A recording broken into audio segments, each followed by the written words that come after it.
I'm going to try something I've never done before. I'm not going to use PowerPoint. I'm going to give you a lecture with equations.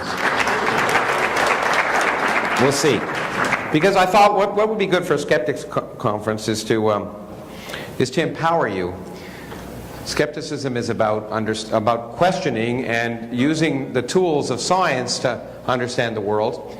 And so I want to empower you to do that in ways that maybe you haven't had before, and also have some fun and show you how some simple ideas can take us to the forefront of physics. So this is a total new experience, and we'll see if it's a complete failure or not. But I began one of my books, hopefully, it was happily one that wasn't mentioned, Fear of Physics, with a physics joke, the only physics joke I know. And it's appropriate. We have a very little blackboard here, which unfortunately I'm going to write on, and so you're going to have to try and see it. I'll try and write as big as I can, but since my writing's illegible, it really doesn't matter. But so the joke begins this way. There's a dairy farm that is having trouble producing milk, and so they call in 3 consultants, an engineer, a psychologist, and a physicist. And they ask them to look at the farm for a week and then come back and make reports. And so they do, and the first one they call on is the engineer, and he comes and he says, well, you know what, the milking tubes, they should be 40% wider so the milk flow will flow non-turbulently, and you know, it'll be more efficient, and he goes on, and that's fine. Then there's a psychologist who's called, and the psychologist comes up and says, well, you know, you should paint the barn green. It's a nice color, the cows will be happier, they'll make more milk, and it's fine. So then they call the physicist, who demands a blackboard, or in this case a whiteboard. And he says, okay, and he gets that and he says, okay, assume the cow is a sphere. Well, you actually laugh, that's good. Usually when I meant, that's a joke. And, but now, oh good. But you know, I want to show you that that's not so stupid. That the first thing we do, the hardest part of doing science, oh great. Okay. The hardest part of doing science is erasing whiteboards that don't work. But anyway, oh, look at this. Let's see, maybe. It's either perfume or okay, everyone look at that. Look at that. Okay. Now, the hardest part of doing science is approximating. Well, it's what we don't teach students in school. We give students problems that can be solved exactly. And it's one of the biggest disservices we do to students, it seems to me, is because from grade school all the way to PhD program, we design problems that can be solved and solved exactly. But of course, no problems in the real world can be solved exactly. And so giving up, letting go and giving up information is the hardest thing to do. So I want to just show you that thinking of the cow as a sphere is actually very powerful. So the first question I want to ask is, why, if you're running a farm, don't you make super cows? Cows that are twice as big, or 5 times as big, or 10 times as big. A lot more meat there. And so let's just think about this. And so, of course, let me draw 2 cows. You'll recognize them. This is a cow. This is a super cow. Okay. Now, the great thing about a cow is it's easy to estimate a few things because a cow is so simple. It's a sphere.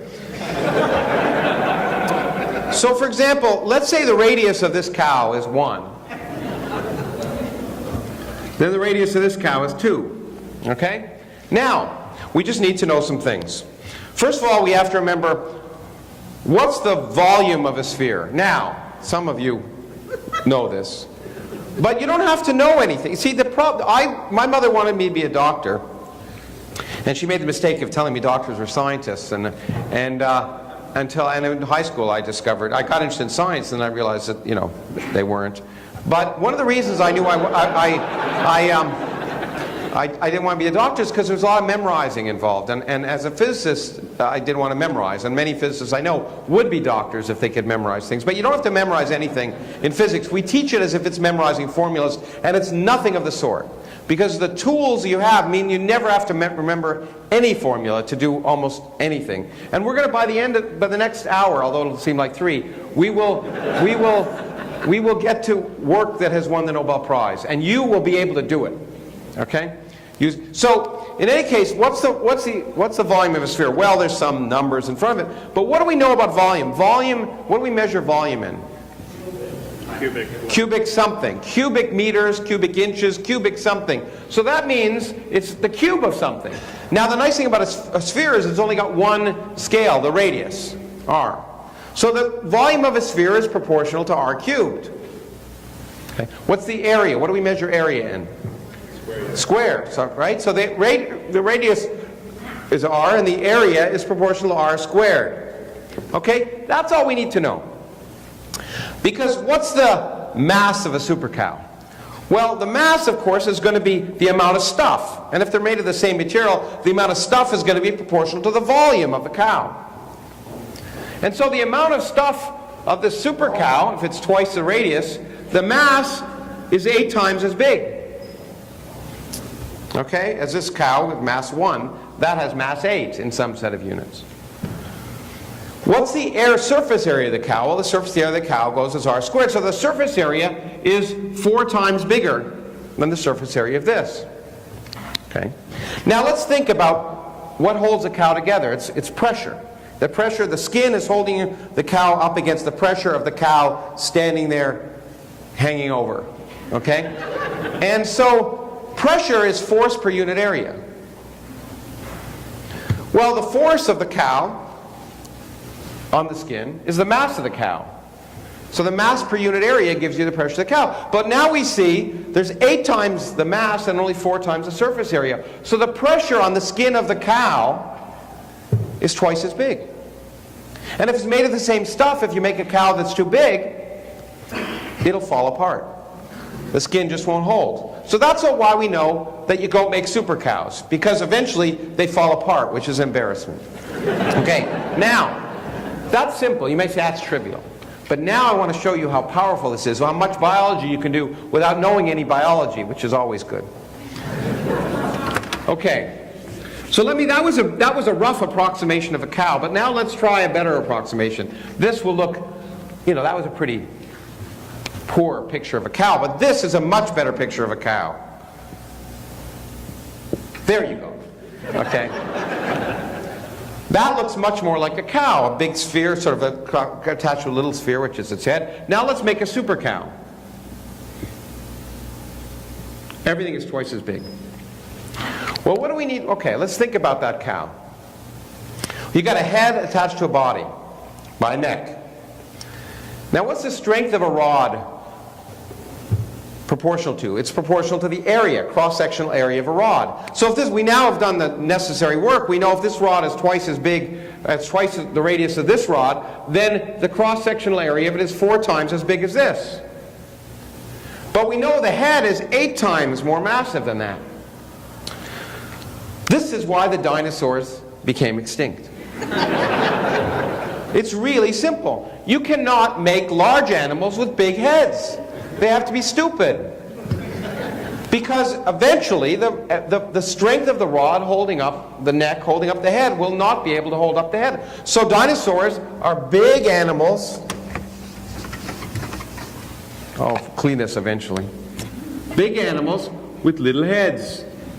For a reason. It's nothing to do with biology. Of course, it is everything to do with biology, but biology just depends on laws of physics. So already, just by thinking of a cow as a sphere, or 2 spheres, we've now discovered why the largest animals with brains, largest brains, are not on land. They're on the water, because of course the buoyancy can hold up your neck. So that's why whales and dolphins have the largest brains on Earth. And we've learned so much just from picturing a cow as a sphere. Now, the point is, all of this could have been done if I drew a realistic picture of a cow, which I'll do now.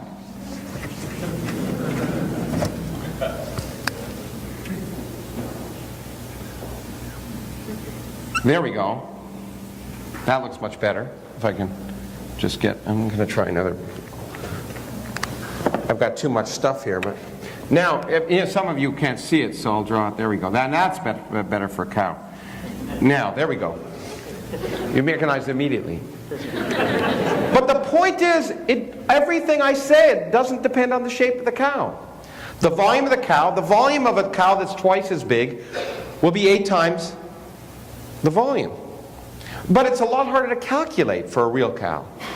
And therefore, we throw out the stuff we don't need to know. None of the details of the cow's shape matter. And that's the key. It's approximating. It's knowing what to throw out. Now that becomes an art. The question is, how do you know what to throw out, and how do you know what not to throw out? And that's where science comes in, and that's where experience comes in. And the real way the way we learn what to throw out and what not to throw out is a central part of science, which, as I've said in a different context recently with Richard, when we were traveling around, which is to not know the answer before you ask the question, which is religion.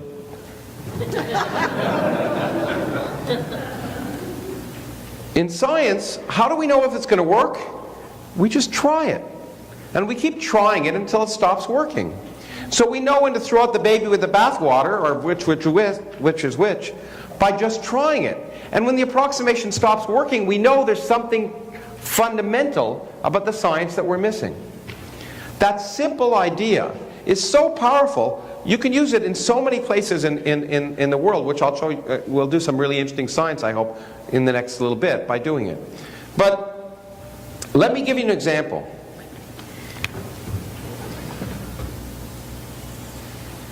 Did any of you recognize this? It's a cow, of course. No, it's the sun. But it's a slight difference. The sun, in case you hadn't known it, is a sphere.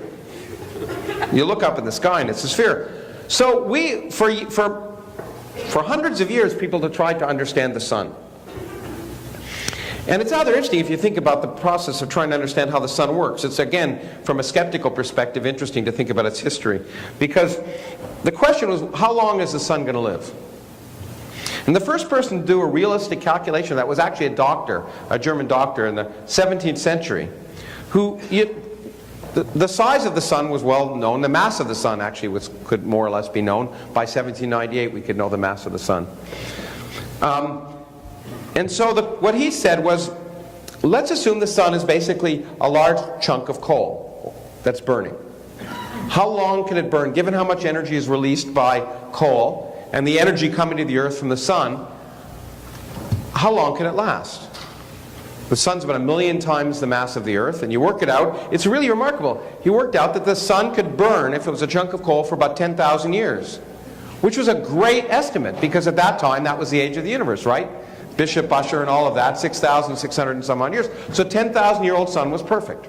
But of course, within a little while, it became clear, and it's clear now, except I was just in Alabama yesterday, and except for there, and Arkansas and Ohio, where I used to live, and Arizona, just among the state legislators, that it's clear that the Earth was a lot older than 10,000 years old. And that became a problem. And it was a problem for a long time until two physicists, Helmholtz, a German physicist, and Lord Kelvin, did another neat calculation. They said, well, you know what? There's another way to power the sun. When things collapse, they lose energy. And so maybe gravity is powering the sun, and the sun is slowly collapsing, and that's heating it up and producing the energy. And they did a remarkable calculation, said how long could the sun be powered just by gravity? And the answer was remarkable. It was 100 million years. The sun could basically fall for 100 million years and release in the process the gravitational energy of falling and emit the energy we see for 100 million years, which is a great leap. They did this in the 19th century, but again, by the end of the 19th century, we already knew that 100 million years wasn't long enough. The Earth was older than that. And so there was a real problem. How do you power a sun? And people said, well, the sun is a sphere. We should be able to figure out the physics of it just by assuming it's a gas that collapses. And all of that was well known by the end of the 19th century. The physics and chemistry of gases was well known.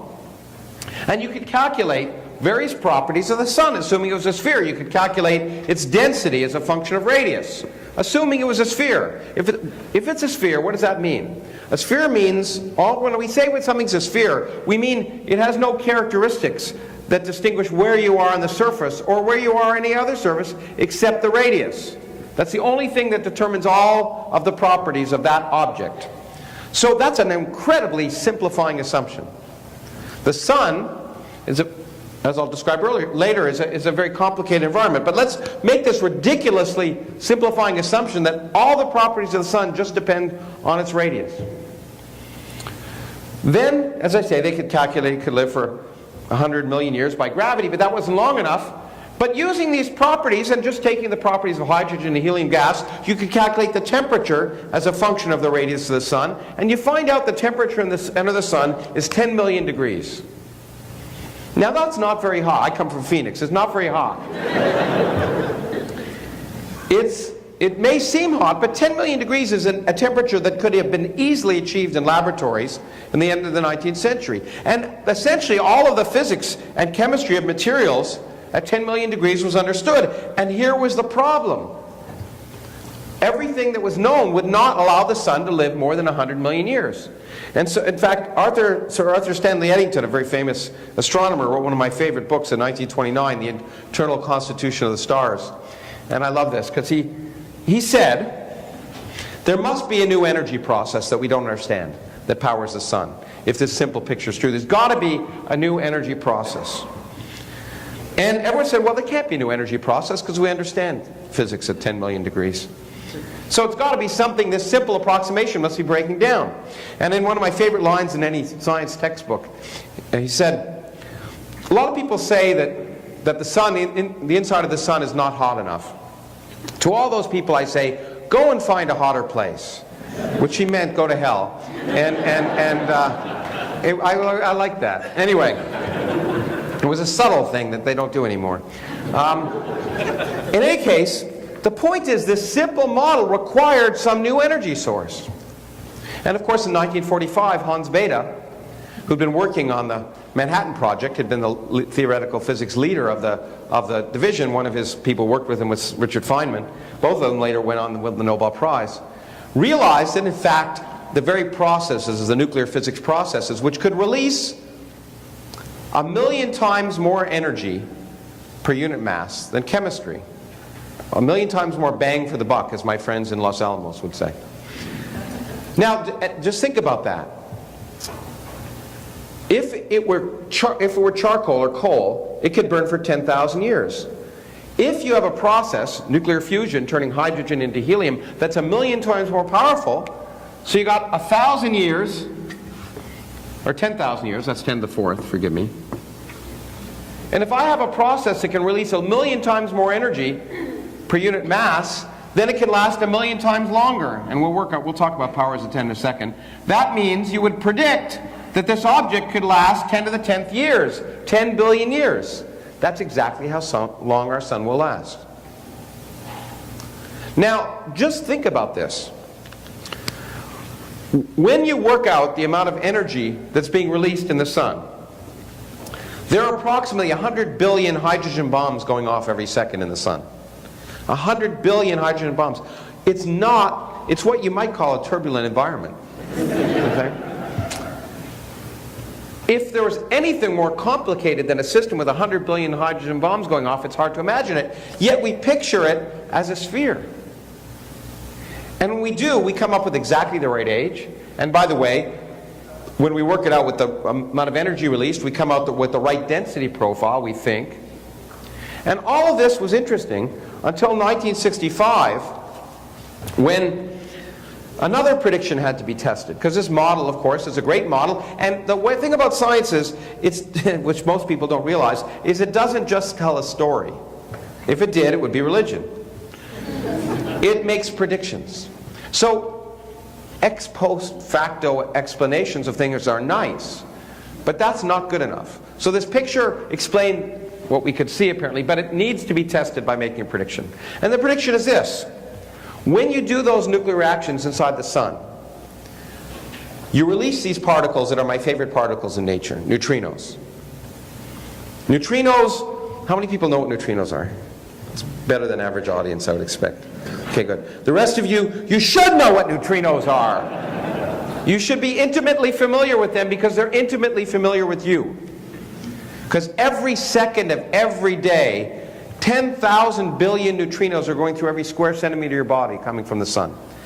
During the day, they're coming down this way. At night, when you're sleeping, They're coming up, they go right through the earth without knowing it was there. They get right through your house and through your bed and through your body. So think of that tonight as you're trying to sleep. Neutrinos are amazing because, in fact, the average neutrino from the sun can go through 10,000 light years of lead without interacting once. So you might think, well, how can we ever know that these neutrinos, they are a consequence of the nuclear reactions that we assume, or Hans Bethe assumed, powered the sun? How do we know they're there if they go right through the earth? Well, we use the laws of probability. Most neutrinos go right through the earth without knowing it was there, but every now and then one might interact. And this allowed a very brave and remarkable chemist, Ray Davis, near here at Brookhaven National Lab, he worked at, to build, and it amazes me that this was possible, that he actually convinced anyone to allow him to do this, in a deep mine in South Dakota, a mile underground. Put it underground because we're bombarded by cosmic rays. So if you have a very sensitive experiment, you'll be bombarded. But if you put a mile underground, the cosmic rays get stopped and only the neutrinos make it through. And he assembled a detector which was 100,000 gallons of cleaning fluid. And you could calculate, or people thought, with the number of neutrinos coming from the sun and their interaction rates, that of the billions and billions of neutrinos going through the detector every day, one neutrino would on average interact with the nucleus of an atom of chlorine in the cleaning fluid, turning it into an atom of argon. So all you have to do is detect a single atom of argon in 100,000 gallons of cleaning fluid. You titter. Science fiction writers wouldn't dare suggest that, but Ray Davis did it. Ray Davis did it, and he later won the Nobel Prize for it. But there was a problem. In 1965 to 1985, he did the experiment for 20 years, and he got the wrong answer. A factor of 3 different than you'd predict. Now you might say, that's not so bad. But this is important. If we want to understand the sun and we want to understand the process of the power of the sun, we knew the number, and it's not off by a factor of 3. The uncertainty except maybe the uncertainty in this picture is wrong by a factor of 3. So the fact that he got it wrong didn't disturb many people, because they said, look, it's astrophysics. No one can do astrophysics. It's all garbage. There's all sorts of crap in the sun, and we don't know what it is. So this simple approximation doesn't work. There were a few people who said, no, it's a really good approximation, and you could test it. Because if you take the simple approximation of the sun being a sphere with the density and temperature just depending upon the radius, then we could do something neat. The sun actually rings because it's got a lot of stuff going on in it, and it vibrates. And you can actually look at the surface of the sun ringing with all of the stuff that's going inside of it. We can do solar seismology. And just like we look at explosions here on the Earth's surface to try and look for oil by measuring sound waves going through the Earth, we can do the same with the ringing of the sun. And the ringing of the sun tells us about its composition and profile inside, just like the ringing of the Earth allows us to look for oil. And that solar seismology agreed perfectly with this simple picture of the sun as a sphere. But we figured they got it wrong. And ultimately, the only other possibility was maybe the model was right. Maybe the simple approximation was right. And by the way, I worked on both sides, because it's better to hedge your bets. I made a lot of predictions about how the neutrino flux in the sun would change if you change certain things in the solar interior. I had a lot of neat ideas. Wonderful ideas. Like many of my ideas are wonderful, but nature isn't smart enough to use them. And then we also said, well, what? Maybe it's neutrinos. Maybe the neutrinos that are produced inside the sun change before they get to the Earth. Maybe neutrinos do something called oscillating.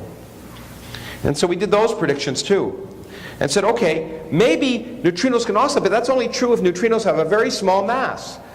And only if for some reason the Earth-Sun distance just happens to be tuned so neutrinos of one type turn into neutrinos of another type before they get to the Earth. It just seemed ludicrous.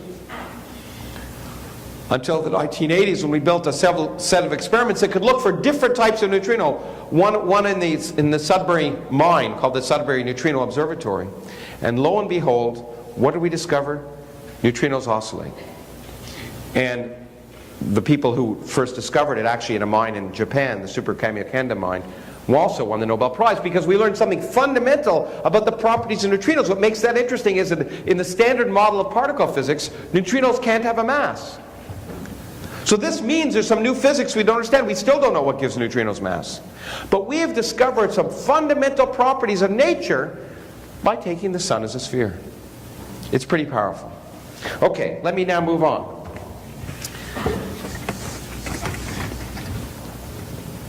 The other thing that makes us, and by the way, this will be really useful for most of you because you can win money in bars with this, is order of magnitude estimation. We make approximations, that's one thing, but the other is order of magnitude estimation. I just did it with those factors of 10 to the 4th and 10 to the 6th. If we can estimate things to just powers of 10, we can do remarkable calculations lightning fast that are almost always right. In fact, in physics, if you can estimate the order of magnitude roughly correctly, then you get, and in almost all cases, you get almost all the important science. And I want to use that to demonstrate something wonderful, which I've talked about in one of my books, but now I'm going to give you the power to actually estimate it. We're going to try anyway. The key point is that all numbers, you see, people don't like physics because it's taught by physics teachers, but also, and some of them are mathematicians, which is worse. And the thing about numbers is that the way a physicist thinks about numbers is very different than the way a mathematician thinks of numbers. Numbers to a physicist are very different, and the numbers come with lots of baggage, but baggage is both bad and good. Baggage allows us to handle things, carry them, get you from place to place efficiently. And the point is, you know, to a mathematician, this is a number.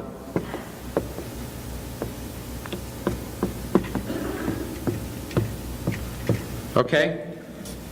But to a physicist, and to most of you, that doesn't mean anything. That's not a number. That's relevant because of three things. And I want to exploit them in the rest of this talk. First,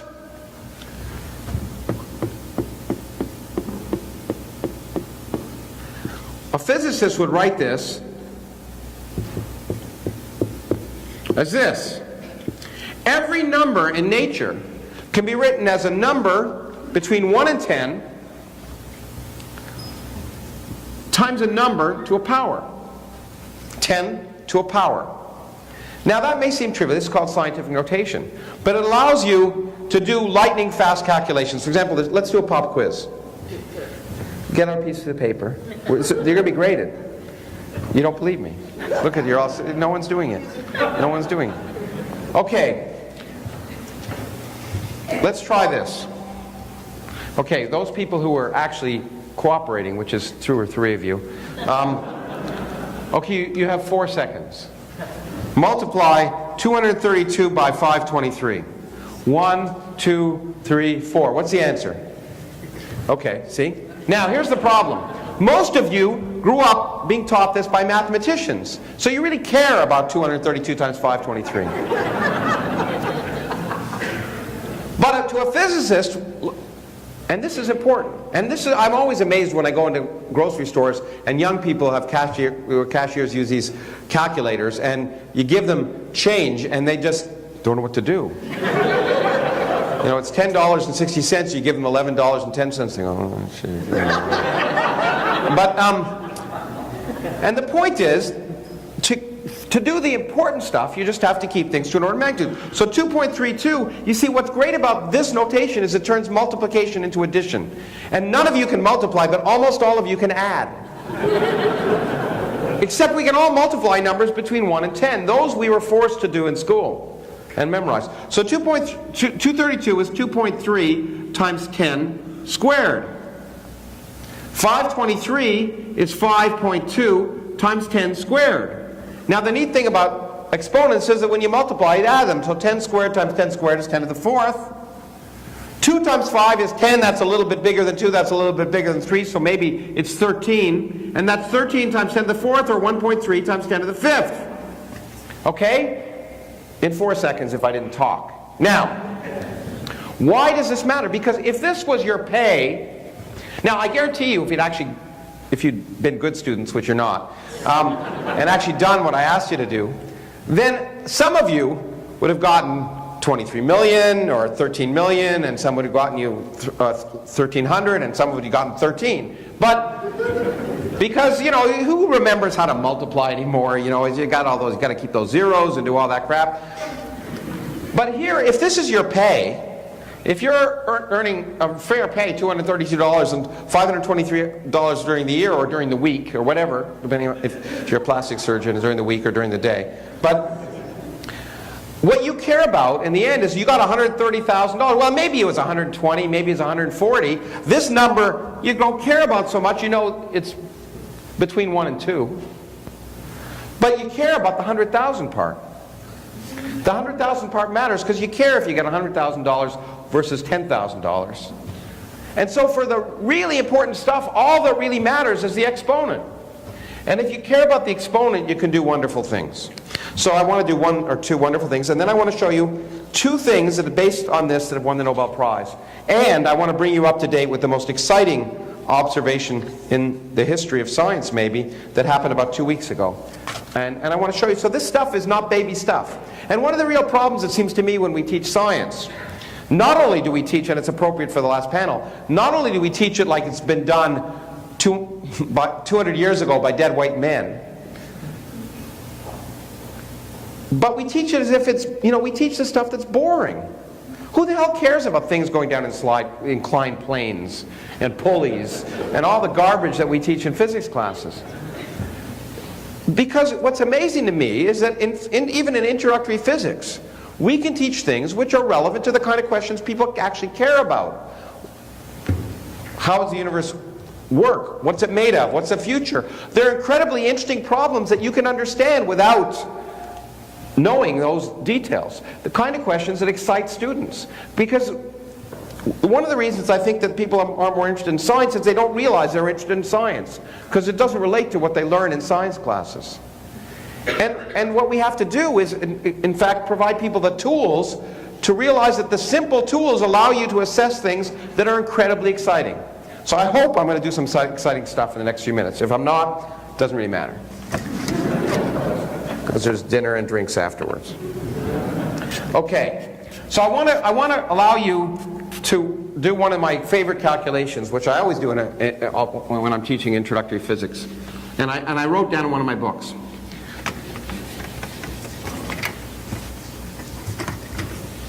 Let's see if we can get this done. Okay, take a deep breath. Hold it in. Keep holding it. Keep holding it. Keep holding it. Hold it. Hold it. Okay, let it go. There was no reason to hold it in, but since you didn't do my calculation, I thought at least I should. But anyway,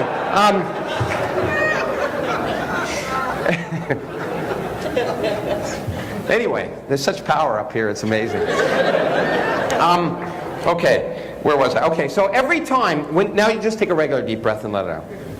One of the things that amazes me, and one of my favorite facts that's just true, is every time you take a breath, you're breathing in at least one atom from the dying breath of Julius Caesar when he said, "Et tu, Brutus." In fact, every time you take a breath, you're breathing in atoms that were breathed out by almost everyone who ever lived. And that just seems ridiculous, but it's true, and we can estimate it using dimensional analysis. So let's try and do this. Okay, first of all, what's the, and when we do or magnitude estimation, not dimensional analysis, we'll do that in a second. You have to know something, but you don't have to know a lot. And this is the type of problem that was developed by Enrico Fermi, who also worked on the Manhattan Project, was the last great physicist who was equally good in particle physics at theory and experiment. He used to give these things called Fermi problems. He built the first nuclear reactor underneath the football field at the University of Chicago when they were learning about nuclear reactions during the war in the Manhattan Project. It was under the football field in Chicago because I think the argument was that if anything went wrong, you just kill football players and there would be no loss. But anyway, Fermi used to give out problems at lunchtime. And he said a physicist should be able to answer any problem. You might not get the right answer, but you should be able to figure out an algorithm to solve it. And based on what you know. You don't have to know a lot. So let's work with things we know. So, what's the volume of a breath? Well, how do we know that? Well, just think. Blow up a balloon. How big can you blow up with a given volume? Okay? Well, you've got too big a room here for me to get it all from people. But let's say about the size of a milk bottle, maybe. About a liter. That seem reasonable? What's a liter? Anyone know? In terms of centimeters, cubic centimeters, it's volume. It's a liter. 1,000 cubic centimeters. Okay, so a liter is 1,000 cubic centimeters. Let's just remember that. That's the volume of human breath. What's the volume of the atmosphere? Ooh, that's a hard one. Well, let's draw the atmosphere as a sphere. We can, in fact. We got the Earth, and we... That's a cow, I know. No, it's the sun. But anyway, what's great about this is, of course, it can be anything I want it to be. But here, so the atmosphere is this region here, outside. Now, how on earth can you calculate the volume of that? Well, it's hard, because you need to know high school physics and actually grade school geometry, but that's hard. So let's just think, what's volume? How do you calculate volume? Well, how would I calculate volume of this room? I calculate the area times height. Do you remember that? Right? Because volume is area times height. So I have to know the length and the width and the height. Then I'd be able to calculate the volume of the room. So we can say, okay, the area of the atmosphere, or this volume of the atmosphere, is just, because the atmosphere is really small. It's more or less, you know, the Earth is big and the atmosphere is small. What's the height of the atmosphere? What's the height of the atmosphere? 60 miles. Some number of miles. Yeah, you know, I flew up yesterday before my plane was diverted to Dulles after it was flying above New York, because somehow it was out of fuel. I didn't figure that out. It was out of fuel above New York, so they took us to Washington. But anyway, and in any case, okay, so maybe you know, 6 or 8 miles is a pretty good estimate of where most of the air is, you know. So that's 10 kilometers, right? So the height of the atmosphere is 10 kilometers. So what's a good approximation for the height of the atmosphere? It's the surface area of the Earth times the height. Okay? But we know the surface area of the Earth, because and I'm actually going to probably, because I want to do things in great detail, I'm actually going to do it with the pi's. The surface area of a sphere is 4 pi r squared. Okay? So now we have to know the radius of the Earth. Well, I don't want to take you through this. We could do it by, you know, if you don't know the area of the Earth or the radius of the Earth, just think about things you do know. And then what I do with my students is say, okay, well, have you flown in a plane? What's the distance between, say, New York and Los Angeles? How many time zones is that? How many time zones are there around the world? And you can get the circumference of the Earth. And you get the circumference of the Earth is, you know, roughly 24,000 miles. And then circumference is 2 pi r, which is 2 pi is 6. So 4,000 miles, 6,000 kilometers. And that's 6 times 10 to the 8th centimeters. So 4 pi is 10. We all know that. And then, so 4 pi r squared, 6 times 10 to the 8th centimeters squared. Well, 6 times 6 is 36. 10 to the 8th squared is 10 to the 16th. We'll write that down in a second. Then I'd say, okay, that's the surface area of the Earth. Then the height is 10 kilometers. A kilometer is 1,000 meters. So 10 kilometers is 10,000 meters. Right? But a meter is 100 centimeters. So that's 10 times 10 to the 5th centimeters. So that's 10 to the 6th centimeters. Did I get that right? It's testing you. I think I did. So now, and I check, I had centimeters there and then centimeters squared there. I got the right units, centimeter cubed. So let's try this. This is 10 times 36 times 10 to the 16th times 10 to the 6th centimeter cubed. Okay, so let's estimate this. So 10 to the 16th times 10 to the 6th is 10 to the 22, 10 to the 23. This is 3.6 times 10 to the 24th cubic centimeters. 10 to the 24. You can't read it, but I can. Okay, so what fraction of the volume of the atmosphere is a human breath? 10 to the 3 over 10 to the 24. It's 1 part in 10 to the 21 or so of the atmosphere is a human breath. Okay? So every time he breathes out, Those atoms get distributed around the atmosphere, and they form a fraction of 1 part in 10 to the 21 of the volume of the atmosphere. Now, when I breathe in 1,000 cubic centimeters. How many atoms are in that? Well, the only number you really have to remember is one you learned in high school. Avogadro's number. It tells you roughly the number of atoms in a cubic centimeter of solid, right? It's like something like 10 to the 24. Some number like that. 6 times 10 to the 23 or something like that. I forget it exactly. But it's something like that. So that's in a cubic centimeter of liquid, but in fact when a liquid evaporates it becomes 1,000 times bigger. So a cubic centimeter becomes a liter. So there's roughly 10 to the 24 particles in a human breath. But 1 part in 10 to the 21 of the atmosphere is what you're breathing in when you breathe in. And in fact, because of the factor 3, it's 1 part it's something like 3 times 1 part in 10 to the 22. So you're roughly, this estimate tells you there are a few hundred atoms of the dying breath of Julius Caesar that you're breathing in every time you breathe in. It's not magic. It's true. And that, I mean, I find that incredibly powerful because it means, you know, on my bad days, which are most days, when I'm working anyway, which is not very often lately, I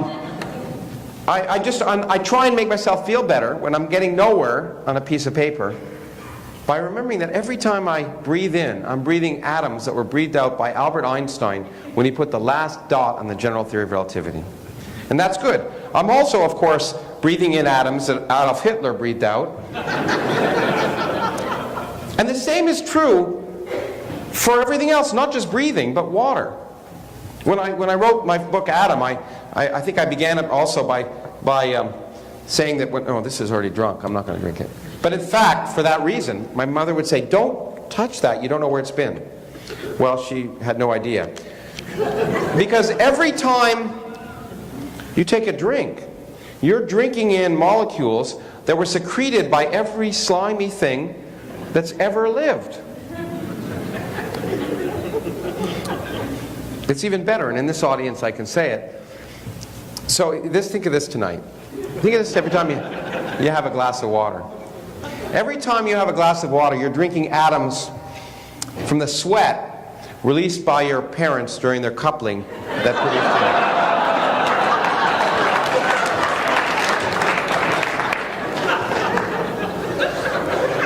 Okay. See how important this stuff is? Now, there's a great line from Shakespeare, from Macbeth, that I can't remember, but it's remember when he kills the king, he sort of says, it's in Old English, so I can't remember it. It's something like, will all the oceans on the earth wash these hands, or will my hands make the seas incarnadine, or something like that, which in English means, you know, I can't believe I'll ever wash out all this blood, because it will make, if I tried even with all the oceans, it would turn the oceans red. And it's true. I mean, that's also actually true. If you go out to Long Island or wherever and prick your finger and drop a little bit of blood in the ocean, and you come back a year later, if you work out things, if you put a teaspoonful of water, there should be at least an atom of your blood in that. So you really do turn the oceans red every time you bleed into it. And the sharks know that. Okay. Now, the last two things I want to do, and I think I have time for both of them, is to argue about something else, which is the other reason. Okay, I'll do two things. I'll do two things. I'll skip out one of the Nobel Prizes because I want to have some time for questions. I didn't know how slow you'd be. But anyway. Okay. So the other reason people don't like physics is because they memorize equations. But the great thing about physics is you don't have to memorize equations, and there's a reason. There are only three-dimensional quantities in the universe. By dimensional, I mean things that have dimensions. Dimensions of mass, length, and time. That's it. And everything you measure in the world has dimensions of mass, length, or time. Now that means things are simple. Because if every physical quantity can be written in terms of units of mass, length, and time, those are only three independent quantities. And that means if you have four different physical objects, they must be related to each other. because there's only 3 independent physical quantities. And that's why physics is easy. Because everything is related to everything else, because everything has to be written in just terms of one of these 3-dimensional quantities, or 3 of them. And the minute you have 4 objects, you can't have 4 independent objects. One has to be dependent on the others. Now you can use this to forget memorizing equations a lot, and if I had more time I'd show you some of the powerful things you can do that. But I just want to show you one thing that's really, you know, if I were to talk to Ken Ham, here's what I would say. I actually have talked to him on, well, yeah, I did on Fox News when on Bill O'Reilly once many years ago, the day the Creation Museum opened. Unfortunately, Bill was took a vacation that day because I wanted to have my microphone pulled off. But anyway. So Ken Ham would say, of course, the Earth is 6,000 years old. And I'd say, okay, here's how you know it is. And of course, he wouldn't understand what I'm about to say, but you will. Richard Feynman was asked, what's the most important quantity? If there's one important quantity that describes the universe, what is it? And he actually said something, but he was wrong. Here it is. Here it is. There's one quantity that describes the universe. It was the discovery, more than anything else, by Edwin Hubble, that the universe is expanding. The universe is expanding, and he discovered, he got it wrong, but he discovered something called the Hubble constant. The rate of the expansion of the universe. Galaxies are moving away from us, and on average those that are twice as far away are moving twice as fast. Those that are 3 times as far away are moving 3 times as fast, and so on. And he measured, and we got it right now, the rate at which the universe is expanding. And the rate is given in terms of some units. 100 kilometers per second per megaparsec. What does that mean? That means that a megaparsec is the average distance between galaxies, of roughly 1 million light years. So the nearest large galaxy to our own is Andromeda, which is roughly 2 million light years away from us. And actually a megaparsec is 3 million light years, but 1 and 3 are the same for the purpose of this talk. And what it says is, so the average galaxy that's 1 million light years away from us is moving away from us at 100 kilometers per second. The average galaxy that's 2 million light years away from us is moving 200 kilometers per second, and so on. So it gives the rate at which the universe is expanding. Wonderful. But now let's think about what this number also tells us. It tells us every important characteristic of our universe. And really, the most important characteristic it tells us is the age of our universe. Because let's think about what this number is in terms of the dimensions. Kilometers are the dimensions of length. Seconds are the dimensions of time. And this is divided by length.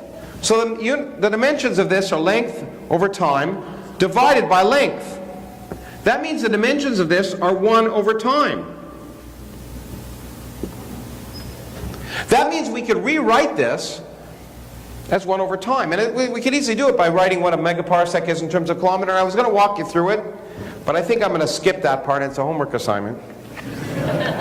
It's really quite remarkable. Again, you're just writing down what 1 million light years, we can do it in our heads. A light year, the speed of light is 3 times 10 to the 10th centimeters per second. A year, in case you don't know this, is about pi times 10 to the 7th seconds. 3 times 3 is 10. 10 to the 7th times 10 to the 10th is 10 to the 17th. 10 times 10 to the 17th. 10 to the 18th centimeters. Okay? And a kilometer, we know, is 10 to the 5th centimeters. So we can work this out. It's in our head if we wanted to. And you should be able to. Tonight. But if you work that out, just the fact that it's 10 to the 18th, in fact the ratio there is roughly 10 to the 18th, the amazing thing is, if you work this out, it is 1 over 10 to the 10th years. Just working out the dimensions. And that tells us that the Hubble constant determines for us the age of the universe. It is the one quantity that tells us what the characteristic age of the universe is. If the universe were 6,000 years old, the Hubble constant would be different. Now this sounds like magic.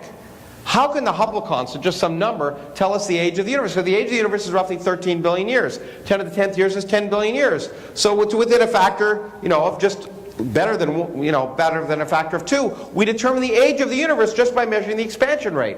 Is this magic? No, it's not. It's not magic because in general, if we're given a physics problem and we look at the only dimensional quantity in that problem, it must determine all the other questions you have that depend upon dimensional quantities. If there's only one dimensional quantity in a problem, it determines everything. So if there's one characteristic of our universe that's expanding, and the only dimensional quantity that describes that entire expansion is that, therefore it must determine everything else. It must determine ultimately the temperature of our universe, the age of our universe, and everything else, and it does. Now, it's not even that magical, actually, because we could see why this is the case. Let me give you a problem that most of you can solve. I may ask you.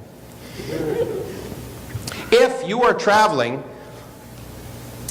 at 60 miles per hour, and you are now 120 miles away from New York, how long have you been traveling? Probably 8 hours of traffic. Yeah, that's right. I drove into New York yesterday in a bus, so I know that. But, okay, 60 miles an hour, you're 120 miles away. All of you can pretty well say it's 2 hours, right? 2 hours. Well, that's exactly what's happening here. We can say if everything started out together, and all the galaxies are moving apart, say let's say 100 kilometers per second, how long will it take them to have gotten to 1,000,000 light years away from us? 10 billion years. It's the same problem as thinking about the car. So it's not too surprising it works. Now let me just show you then. So fine. So this should allow you to convince any creationist that the universe is 10 billion years old. But don't you think it's remarkable that the single number gives you everything? I could use this to calculate the temperature of the cosmic microwave background and get 3 degrees. I could use this to calculate every major characteristic of our universe and get the right answer to within a factor of 2. It looks like magic, but it isn't. But I want to show you something, that just for fun, that is as recent as last week. To show you that we use this. This isn't just for fun in a room like this. One of the greatest discoveries in the last 30 years has been a discovery that was announced a few weeks ago. The discovery of gravitational waves from the Big Bang. It's a subject I've worked on for 30 years. I actually predicted it. Okay, anyway. Okay, so it's an amazing thing because it changes everything. Because before that, when we looked out to the universe, the farthest we could see would be the cosmic microwave background radiation, the afterglow of the Big Bang. It was the first direct evidence that the Big Bang actually happened. And that surface where that radiation comes from is very far away from us, and it shows us what the universe looked like when it was 100,000 years old. A baby picture of the universe when it was only 100,000 years old. And that's why it's won 2 Nobel Prizes for looking at that surface, because it gives us a neonatal picture of the universe. But now, what's really amazing is the reason we can't see back earlier than the time the universe was 300,000 years old is because the universe was hot. And it was opaque, because at that temperature, protons and electrons get dragged apart, and you get a plasma. And so for all times earlier than 100,000 years into the age of the universe was a hot, dense plasma, and you can't see through a plasma. So we can't look past that time. That's as early as we could look with light. But gravitational waves, which were predicted by Einstein, by Einstein's theory developed in 1916, waves of space and time, compressions and expansions of space and time, interact so weakly that waves from the very instant of the Big Bang can make it through that plasma. And what was the discovery that was claimed to be made, and it still has to be confirmed, is that a process that happened, which you can calculate, called inflation, that happened when the universe was 1,000,000th of a trillionth of a trillionth of a trillionth of a second old. If that process happened, you could predict that the gravitational waves would be produced by this incredible expansion in the early history of the universe.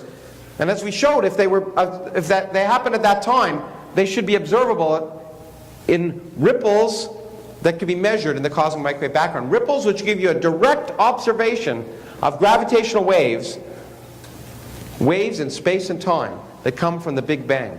And that's what was announced a few weeks ago. It looks exactly like the predictions.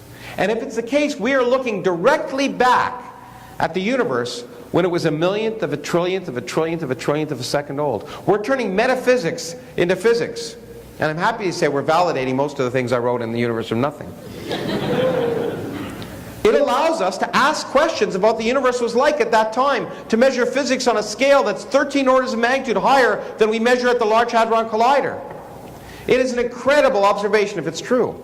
But one of the things that we just showed, and myself and I was going to say a junior colleague, but not really, my friend Fred Wilczek, who won the Nobel Prize, we showed something I think is equally interesting, at least to me. One of the big mysteries in science is gravity a quantum theory? Right now, general relativity and quantum mechanics can't be made compatible, and people have tried, and that's why they developed string theory as a best guess for how to bring them together, but string theory hasn't been very successful. It might be right, it just hasn't been very successful. We don't know it. We don't have a good quantum theory of gravity. So the question has arisen, is gravity a quantum theory? Maybe gravity doesn't obey the laws of quantum mechanics. And what Frank and I showed were if these gravitational waves come from inflation, if we're seeing what we said, then gravity must be a quantum theory. Now, we did use some fancy things called quantum field theory and other stuff, but we said that doesn't matter because maybe that's wrong. All you need is dimensional analysis. And the paper we wrote, which just appeared, uses the same kind of dimensional analysis I just showed you. And I guess because I want to give you 5 or 10 minutes of questions, I won't do it for you. I'm happy to do it privately. It's, again, 5 minutes worth of work. But we said the following. If these waves are produced by gravity, then the only dimensional quantities they can depend upon are g, which is Newton's constant, which is the strength of gravity. And if the thing that's producing them is inflation, and inflation is a theory that just says it's a very fast expansion rate early on in the history of the universe, the only characteristic of that expansion rate is the Hubble constant at the time inflation happened. And then the only other things it could depend upon, the only other dimensional quantities that exist in nature, are the speed of light, that are fundamental constants, and something called h bar, which is Planck's constant for gravity. And then we said, okay, if you produce a certain density of gravitational waves, then that has a certain set of dimensions. And we can know the dimensions of g, we can work them out. We know the dimensions of h, they're 1 over time. And c, which is speed of light, is length over time, and you can work out the dimensions of h.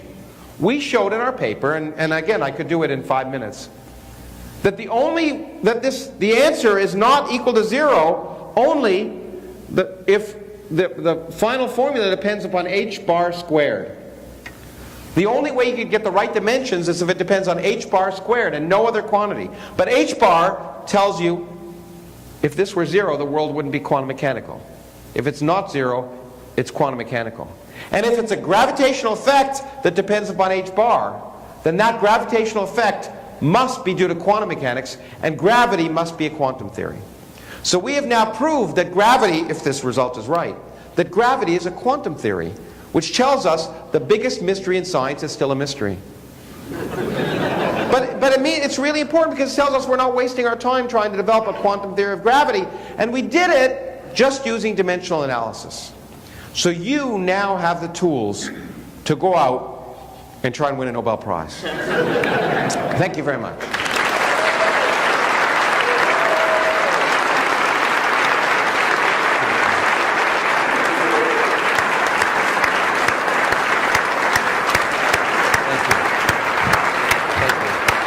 Lawrence Krauss, ladies and gentlemen. One more time. You never did that talk? No, it's really not. It was time for Sean. Do we have time for some questions? Well, 5 minutes? 10, yeah. We have 3 minutes. We have 3 minutes for questions. A few short questions. Here's Can I some get of some the house questions. lights? Oh, good, thank you. I wish I had them up. Where's there. the handheld? Just give me that. And Yeah, but okay, run over. okay, great. Just 3 minutes, and then I want to see your answers. Okay. I'll repeat it. It doesn't seem to work. Okay. Here we go. Hello, testing, Yeah, testing. okay, there we go. All right. So, in A Universe from Nothing, you predicted a future in which the evidence of the Big Bang would be self-destructive. It would not be visible from the Earth or anywhere else. I'll repeat this because I can barely hear myself. Does this new discovery about gravitational waves have any impact on that prediction? Yeah. Okay. So I predicted in the Universe from Nothing that the universe was miserable. The future is miserable, which is clear. And what I said is quite remarkable, and it was that if things behave the way we think they're going to behave, in the far future all evidence of the Big Bang will go away. And astronomers and physicists 2 trillion years in the future, and there will be astronomers and physicists 2 trillion, not here, but the oldest long-lived main sequence stars live more than 2 trillion years. So there'll be stars with solar energy, and there'll be planets around those stars with organic materials, and they'll evolve into physicists, and they'll measure electromagnetism, they'll discover that, they'll discover general relativity and quantum mechanics, they'll build telescopes. And what will they see? It's incredibly poetic. They'll see the universe we thought we lived in 100 years ago. Because all evidence, 100 years ago, 88 years ago, the picture of science was that the universe is static and eternal, and contains a single galaxy surrounded by a vast eternity of empty space. That was the picture that science had in 1925. And just think how much has changed. In 88 years, we now know there are 100 billion galaxies, not just one. We know the universe is expanding and had a beginning 13.8 billion years ago. And we were able to do that because we can measure galaxies. But what's happening is the expansion of the universe is speeding up over time. And because of that speeding up, distant galaxies are moving away from us faster and faster, and eventually they will be moving away from us faster than the speed of light. It's allowed. Because we teach you things incorrectly. We say nothing can travel faster than the speed of light, but you have to parse it more carefully. Nothing can travel through space faster than the speed of light, but space can do whatever the hell it wants. And space carries things away, like a surfer on a wave can carry things away faster than light. When those galaxies are moving away faster than light, the light from them can't get to us.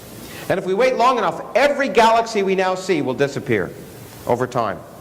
So the longer we wait, the less we'll see, which is why I have gone to Congress and told them to fund cosmology now, but that hasn't worked.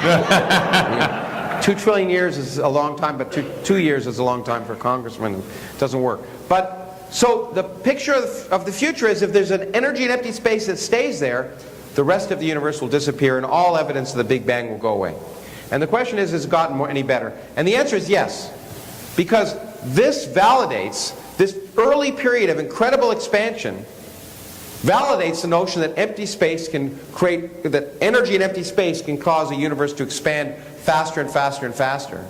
And that, combined, by the way, with the discovery of the Higgs boson, suggests there can be a background invisible field that can carry energy in the universe. And all of that is suggestive of the possibility that this expansion will go on forever. But it also allows another possibility, which is even worse. Because if this field changes, if it relaxes and that energy goes away, which can happen, it's called a phase transition, then that energy causing the expansion of the universe will stop and the expansion of the universe will begin to slow down, and you'd say, great. But the problem is, a phase transition in the fundamental laws of physics means that we don't longer exist. Okay? At the speed of light, it'll happen in different places. Everything that we now see will go away. So there's two choices. Either the rest of the universe disappears, the stars in our galaxies burn out, the universe becomes cold and dark and empty, and that's the future. Or there's a phase transition and everything we see ceases to exist instantaneously. So enjoy it while you can. Maybe, I don't know, maybe I should, you want to do one more? Or, okay. I'm going to ask one more. So a pretty quick question, not physics related. So obviously science and the number of physicians in science and funding for it is going down. So I see this trend creeping up in graduate programs where they're trying to encourage scientists to go into other fields like business and consulting. I would like your opinion on that. Well, I don't think we're trying to convince people to do that. Unfortunately, I'll tell you the real problem. You know, this problem first hit me when I lectured in Norway. Norway is the richest country in the world at the time because of offshore oil. And the problem with Norway is there's 0% unemployment.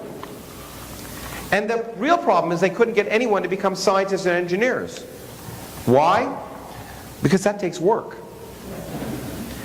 And everyone wanted to go into business or Wall Street because it takes long hours, but you don't really have to know much. Forgive me.